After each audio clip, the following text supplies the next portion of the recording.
প্রচারের উদ্দেশ্যে যাওয়ার পথে দুর্ঘটনার কবলে পড়ল ইসকনের একটি ছোট গাড়ি। দুর্ঘটনাটি ঘটেছে শুক্রবার দুপুরে 16 নম্বর জাতীয় সড়কে উলুবেড়িয়া থানার জেলেপাড়া ব্রিজের কাছে। জানা গেছে, এদিন নদিয়ার মায়াপুর থেকে একটি ছোট চারচাকা গাড়িতে করে তিনজন সন্ন্যাসী প্রচারের উদ্দেশ্যে পূর্ব মেদিনীপুরের উদ্দেশ্যে যাচ্ছিলেন। দুপুর 1:30 নাগাদ জেলেপাড়া ব্রিজ পার হওয়ার সময় একটি ট্রেলার পিছন দিক থেকে ছোট চারচাকা গাড়িটিকে ধাক্কা মারে। ট্রেলারটি গাড়িটিকে মুখে করে প্রায় 50 ফুট দূরে নিয়ে চলে যায়।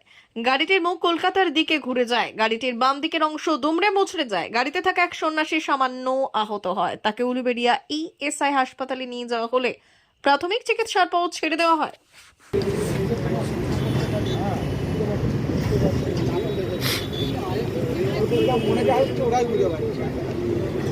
বৃষ্টি পড়ছে রে।